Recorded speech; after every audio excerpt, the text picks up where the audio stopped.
Assalomu alaykum, YouTube'da bizni kuzatib boruvchilar, ko'rishlarimiz yana bir yangi obyektda ishini boshlaganmiz. Ikkinchi etaj.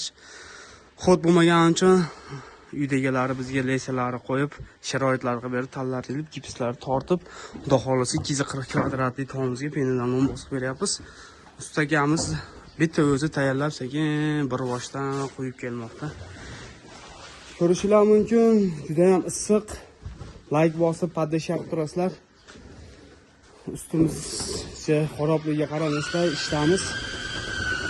Xudo xolasa narxlarimiz 35 mingdan 50 minggacha vodiy bo'ylab, vodiydan tashqariga kelishilgan holatda. 5-6 sm 35 ming so'm, 7-8 sm 45 ming so'm, 10 sm 55 mingdan 50 ming qo'yapmiz. Unga kiradigan narsalar, tayga solinadigan materiallar, gips, sement, peyna, hammasi o'z ichiga oladi. 2 kvadrat tomingiz bo'lsa, ikkita usta keladi-da, xudo xolasa, chiroyli holatda sizlar ham uylarni qo'yib bitkizib beradi. Ko'rishinglar mumkin, peynamiz juda ham chiroyli holatda chiqadi. Bu yerga 10 sm ga zaka solingan. Iynada ham teshiga qolmaydi. Ustalar shunaqa qilib yamab, chiroyli qilib sizlar ham uylarda xizmat qilib beradi. Videomiz foydali bo'lgan bo'lsa, bir donadan like bosib, podpiska bosib qo'ysanglar, keyingi videolarda ham bizni kuzatib borasizlar. Ko'rishinglar mumkin, hamma mahsulot o'zimizdan bo'ladi.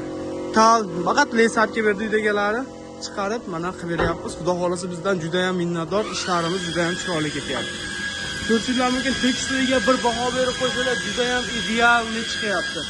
Ko'pchilik buni to'sin chirib boradi, yorilib ketadi, uqalanib ketadi deyapti. Usta tanlashda adashib qolmasanglar, xudo xolasa yoriq, teshik, chiriydi degan narsalar bo'lmaydi, xudo xolasa. Aloqaga chiqsanglar batafsil ma'lumot beramiz.